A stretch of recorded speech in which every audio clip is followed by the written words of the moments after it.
আমরা অশ্রুসিক্ত হই না, জান্নাতের আয়াত আসলে আমাদের মজা লাগে না। কোরআনটারে মজা লাগাইতে হবে, ঠিক কিনা? বুঝতে হবে মাতৃভাষায়। স্মার্টফোন ইউজ করেন কারা কারা দেখি? ওরে আল্লাহ, সবাই স্মার্ট তো দেখি, এত স্মার্ট মানুষ এখানে থাকে।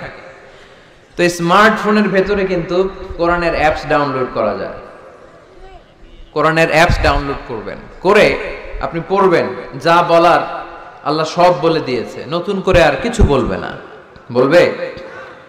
এই কোরআন শুরু হয়েছে বিসমিল্লাহির রহমানির রহিম দিয়ে, বা দিয়ে, আর শেষ হয়েছে যে সূরা দিয়ে, সূরাটার নাম সূরাতুন নাস।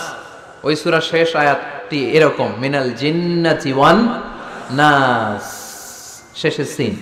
বা আর সিন মিলালে কি হয়? বাস। এবার বাসে চড়ে কিশোরগঞ্জ শহর যাবেন? এই বাস কি ওই বাস? না, এই বাস মানে যথেষ্ট, বাস মানে এনাফ, সাফিসিয়েন্ট। মাঝে মাঝে এরকম হয়, আমরা খাচ্ছি, আমাদের পাতে খাইতে পারি না, আরো তুলে দেয়, কারণ হুজুর একদিন পাইছে, খাওয়ায় আজকে মাইরা ফেলবে। তো আমরা বলি বাস বাস, আর লাগবে না ভাই, আর পারছি না, বাস মানে যথেষ্ট আমার জন্য। তো আল্লাহ বুঝাতে চাইলেন 30 পারায় যা দিয়ে দিছি হেদায়েতের জন্য, বাস যথেষ্ট, নতুন করে কোনো কথার দরকার নাই। চিল্লায় বলেন ঠিক কি না? It's a problem solving methodology, it's not a problem creating methodology. Quran কখনো প্যাচ লাগায় না, প্যাচ খোলে।